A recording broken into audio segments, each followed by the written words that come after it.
Book 101 review.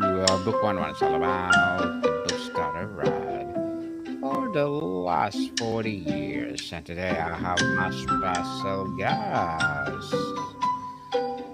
She is a midlife transformation coach, speaker, as well as an author and the author of the book Self Motivation Strategies for Women. And no other than Miss Jen Rulon.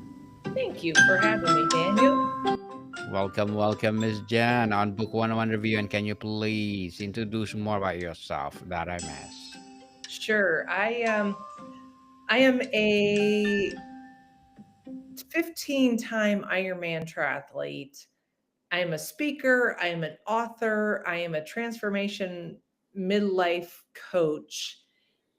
And those are I have my master's in kinesiology with an emphasis in exercise science, but those are my accolades, right? Those are my things that I've done that I'm very proud of and that I've accomplished. But in reality, I'm just a girl. I'm a girl who loves to dream, who loves to make those dreams come true, and who is living authentically in Costa Rica as an expat. So I'm originally from the United States. I was in San Antonio, Texas for over 25 years, but I was born and raised in the Midwest area, so Michigan and Wisconsin. But right now, like I look at my life a little bit differently because I think I was always that girl that needed to show everybody what I was doing. But now I am living my truth, and I'm living my truth in Costa Rica. And thank you so much for sharing your knowledge and wisdom to the world, Miss Jen. Thank you, thank you. So let's talk about your book, Self Motivation Strategies for Women.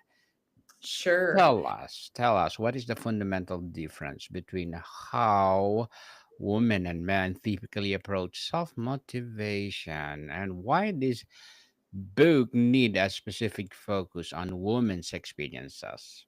hmm Well, it's interesting because the publisher that helped me write this book came to me in 2020. So we all know what happened in 2020.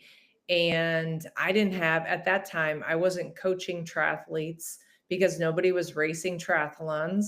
And I was just really starting my business and my coaching with women. And I've completely transitioned to working with women who are going through the major changes of their life: perimenopause, menopause, empty nest syndrome, loss of a child, loss of a parent, loss of a maybe a marriage, or going through a divorce or a separation. And so the ironic thing about this book was not only was I going through the perimenopause, the menopause stuff, but I too was going through some of the most difficult times that I've ever gone through as a woman, because I too was going through the separation as well. Or at that point, we weren't separated, but we were struggling in our relationship with my ex and I. And so when the publisher came to me and asked me to write what I go through as a 15-time Ironman triathlete, and then as a woman, I knew I was able to put together everything that I used in my knowledge and in my background as an athlete, and then me personally going through some of the hardest times while I was writing this. So don't get me wrong, even though it says self motivation strategies for women, I definitely think men could read it as well. I think there's going to be some really good tips and tricks for them as well. But it was very women focused because I knew women needed the help. And thank you for helping women all over the world, Ms. Jen, empowering women is something else. For how does invisible labor and mental load that many women carry, managing households, family schedules, and emotional labor, uniquely drain their motivation? And what's the first step to reclaim that energy?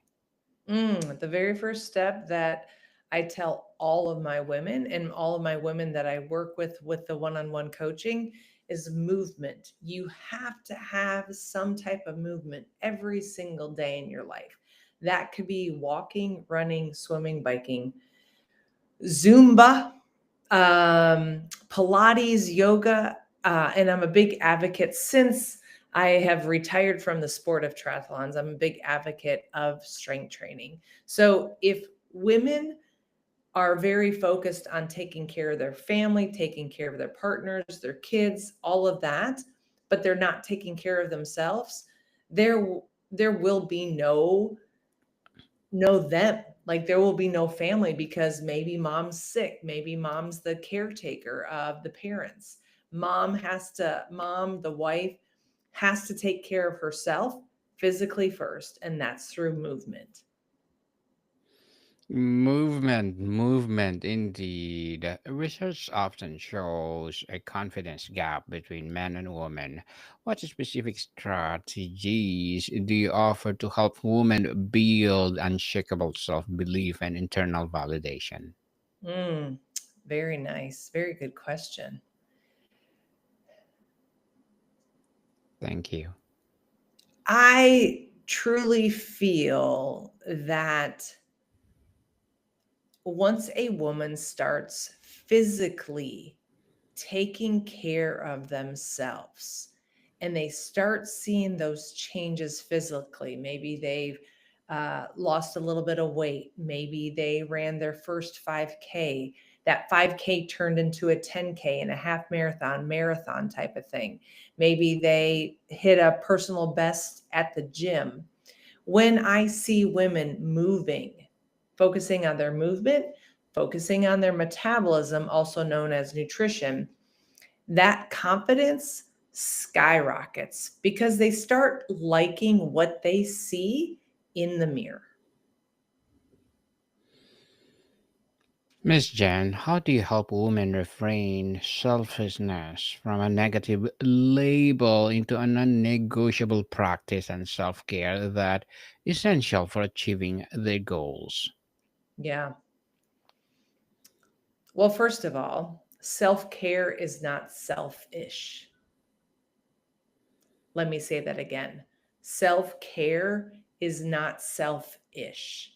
If somebody sees that way and you are taking your care of yourself through movement, through metabolism, looking at your nutrition differently, through drinking water, through journaling, through meditation, through adjusting the mindset, through all these different platforms that we're given as humans, um, you're going to start to realize that self care is not selfish. And the people that are surrounding you, such as your husband, partner, boyfriend, kids, they're going to start seeing the changes for the better, not only through you, but towards them. And if they have a hard time with that, then I always tell my ladies, that's not about you, that's about them. Indeed. So the strategies from thought to action. What is the powerful exercise you guide readers through to uncover the deepest, most personal why that will fuel them when willpower alone is not enough? Can you can you repeat that question for me? Yes. So, what is the powerful exercise you guide readers through to uncover the deepest, most personal why that will fuel them when willpower alone is not enough? Mm-hmm. Yeah, I think a lot of women struggle with their why and finding it. because they think, oh, I want to lose weight because of this, or I want to get stronger because of this. They, and it's a very surfaced why. I think a lot of women don't go to the deep heart of the why. For example, when I was getting ready for my Ironmans, so just an FYI, an Ironman is a 2.4 mile swim, 112-mile bike, and a 26.2 marathon run. And I had two whys.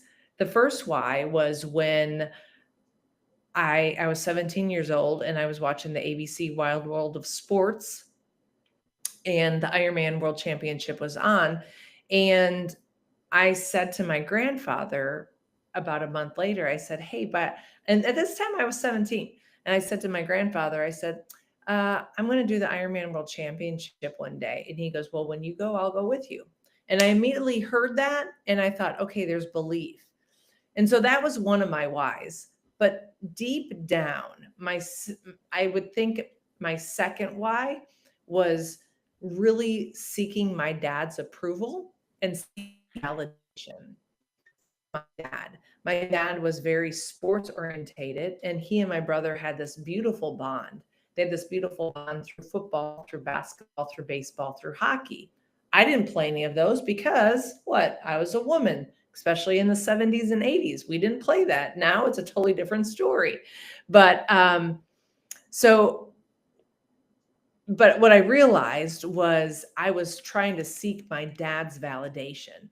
But when I crossed the finish line to my first Ironman, I didn't need to seek my dad's validation anymore because I just validated myself doing 140.6 miles.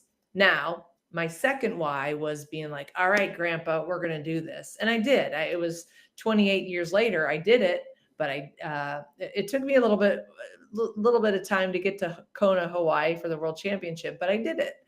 So my suggestion, long story short, my suggestion for ladies is to really dig way deeper than what you're saying what your why is. Maybe your why is I want to be around for my kids. Okay. Well, then what is your kids are going to have kids. So do you want to be around for your grandkids? Do you want to pick up your grandkids? Do you want to sit on the floor and do a puzzle with your grandkids? Do you want to get up from the floor and not get help? Or do you want to raise that child and put the star on the Christmas tree, whatever that might be? So I challenge women to dig deeper to find the why.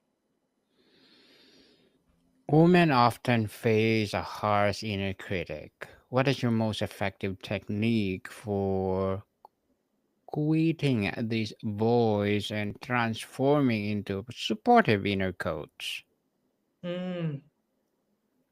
I just told a client of mine a couple weeks ago about what I used to do before when I was after my divorce, because I was very down on myself. I didn't feel strong. I felt like I was an imposter.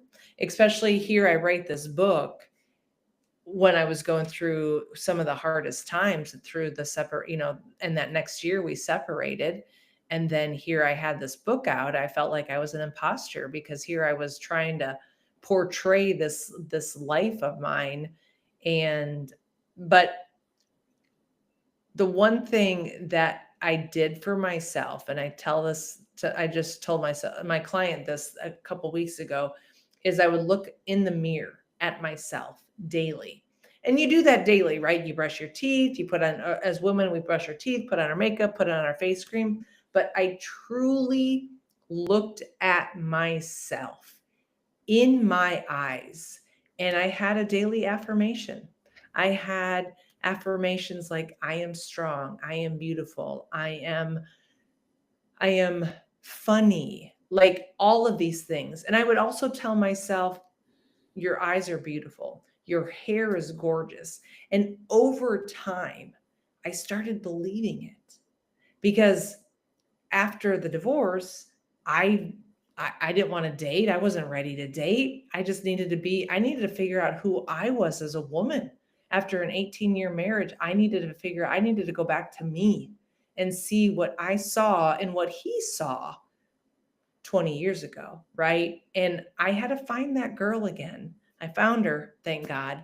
But I really feel daily affirmations, looking in the mirror and truly looking at yourself and not picking yourself apart.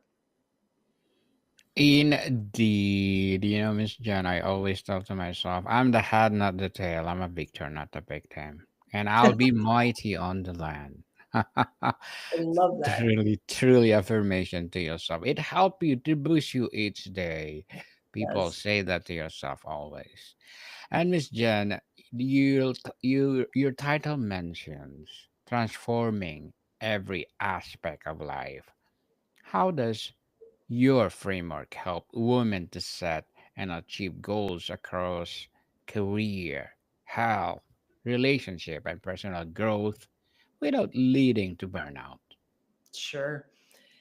So I have four pillars that keep my house afloat and my business afloat and myself afloat. And that's movement, metabolism, mindset, and meaning. So those four M's of my life was really how I got through some of the hardest times of my life. And like I said, movement from the very beginning. Whatever brings you joy, and if it's dancing in the kitchen for 30 minutes, want to put some jams on, then do it. That's movement, any type of movement. Don't feel like you have to go run an Ironman because I don't want y'all to do that. It's so hard on the body, and that's why I'm retired from the sport. It's so hard on the body, but and then the next thing is the metabolism or the nutrition piece, because I think there when you are going through some really tough times, whether that's the loss of a parent, a child, the loss of a husband or a partner, um, there's many things that you can control, and your food intake is you can control it. So looking at the protein intake, looking at your carbohydrate intake, and looking at your fat intake. And then also the biggest thing for me is I tell my ladies, I want you to drink 90 ounces of water a day. This is 3 ounces. These are 32. So I want you to get three of these in a day. So like those are the things you can control, right? And Yes. then the other pillar is mindset. So mindset can come in many different ways, whether that's meditation, whether that's journaling, whether that's voice to text. Because I know a lot of people. I'm an old school girl. I will open up my journal and I will write. But I know a lot of people don't have that time. So maybe they do voice to text or whatever. They just get their thoughts out on out into the world. And so those are some main things. And then I also do a lot of walking. So it's a combination of movement and mindset. So if I'm sitting in my office where I am right now and I'm having a really hard time I'm writing my fourth book now. Um, if I have a hard time, I will go and put my feet in the grass and I will just ground myself and I will just walk and just step away from the screen. So there's many different other ways for mindset, and those are the big ones for me, is the journaling, the meditation, and then just really grounding yourself as well. And then last but not least is the meaning, is really finding that meaning. Sure, did I finish the Ironman World Championship? I did. And then 2 years later, I retired from, no, yeah, 2 years later, I retired from the sport. But I still had 50 years, or at least I hope I still have 50 more years to live. And I really realized that, okay, sure, I've made it to Hawaii. Now what's next? What can I do now? Like what can I show my niece? Because I don't have any kids. So I thought, what can I show my niece? How can I show my niece of the meaning of life beyond the 50s? So Miss Jen, as a life coach, speaker, author, what are your short term and long term goals? Ooh, my long-term goals. Well, I had a dream. I'm not Martin Luther King, but I had a dream in 2021 when I was going through the separation. When the book came out, I remember some friends of mine, I was in Costa Rica at the time, some friends of mine took me up on this hill. And I had this vision that I was going to build a 2 bedroom, 2 bath container home on a hill in Costa Rica. Well, I am currently sitting in my 2 bedroom, 2 bath house on a hill in Costa Rica. And so that was one of my goals. But long term is I am doing my very first women's retreat in Costa Rica, and it's called Rise with the Tides. And I am hoping that I continue this platform for my retreat for my women that I work with, and then having a retreat each year, and then ultimately, the goal would be to take some of these women that I've touched base with or that I connected with and have them go speak to the girls in high schools from like that 13 to that 18-year-old age, because there's so many. I remember that age very well, and how hard it was and how difficult it can be. And I know a lot of my women that I connect with have gone through that same type of thing. And so I would love for them to go out and speak to different high schools around the United States, around the world if possible, to really talk and motivate them. Maybe it's called self-motivation strategies for girls, and then we have one for women. So Good luck to your goals, Miss Jen, and looking forward for more success. And what will be your piece of advice for those people that want to be like you? oh, I don't want anybody to be like me. I want everybody to be like themselves, you know? And don't forget who you wanted to be when you were younger. I don't want people to lose touch and lose base of who they want to be. I think a lot of women will lose themselves in family and relationships, and it's pretty amazing to find yourself again, but the goal is to not lose yourself. Yes, not to lose yourself and know what is your passion and Exactly. share to the world. Yes, like Miss Jen. And can you please recommend a book or books that influence your journey? Mm. My ultimate favorite book is The Alchemist. Mm. So that was, I always say his name wrong. Paolo. It's Wallow. Thank you. I knew you would know that. You're a book person, right?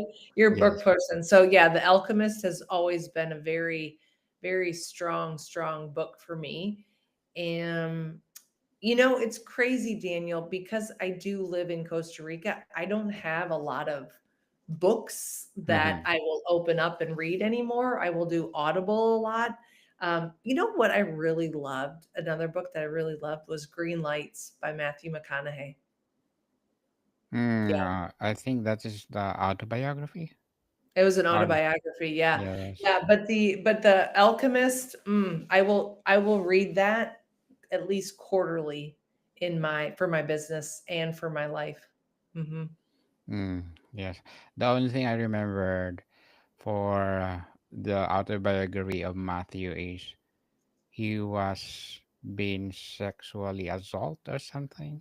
Was it? If I'm not mistaken, Oh, you're yes. right. You're right. Yes, yes. Mm-hmm. So, Miss Jen, thank you for that recommended books. And tell us, what is the one goal that, when achieved, tends to create a positive domino effect transforming other areas of life almost automatically? Mm. I see it now. I mean, the flow of life is when you start seeing things just happen naturally and very easy. If it's forced, or if it's oh, what's the word? If it's a forced type of like push, it's not meant to be. It's not meant to be. It's prime example. Right now I have 3 spots available for my retreat. I have 5 beautiful women do in my retreat, and I'm not forcing. If 3 other women don't sign up, they don't sign up. I'm not forcing that. It's I want them to come in authentically and real because they want to be here, not because they feel like they have to be here.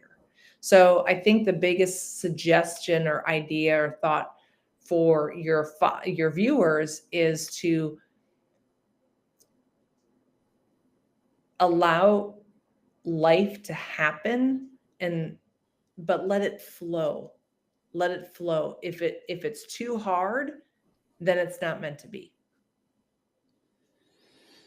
Let the flow begin. Okay, Let the people? flow. Let the flow begin. So, Miss Jen, before we wrap up our discussion for today, I'm inviting you to please do listen to my other podcast, people. My other podcast, because my abstract essay is already in fifth season, abstract poetry in second season, and my book 101 review in fifth season too. Comedy 101 in second season, and my food 101 in fifth season as well. Geography Nice. 101 fourth season, and my baby podcast, Law 101 and Mental Health 101. Love Letters in third season, a movie 101 review, and music 101 in fourth season, and science 101 and sex 101 in its fourth season. Please listen to them wherever you listen your podcast. So, Miss Jen, if you could have every reader start with just one self motivation strategy from your book today, which one would have the biggest impact? Mm. Learn how to respond and not react. Yes, So, most of for us. example, yeah, for example, if you're in a conversation, and a great example is you're driving down the street and somebody honks at you and blah, blah, blah, because whatever, you don't know what they are going through. So you could just do a simple wave, whatever that might be. Oh, my fault, whatever. Another example would be that you're in your relationship, or you're talking to a parent or whatever, and they get frustrated with you, or they get mad at you. Learn how to respond to their words and their actions instead of reacting. Ms. Jen Rulon, thank you so much for sharing your knowledge and wisdom to the world. So can you please invite our listeners to support your coaching, your book, or whatever projects that you're doing right now? Please do. Yes, you can go to jenrulon.com, JenRulon.com. I am also on Instagram as Coach Jen Rulon. I'm on TikTok as Jen Rulon. And I'm also on Facebook, but I'm not as active there. So, yeah, those are my top 3. Yes, people, let's support Miss Jen Rulon because if you support her, for sure, more and more empowering advocacy for women to come. So, Miss Jen, thank you so much for your time. Thank you, Daniel. More to come, people. See you soon. Ciao.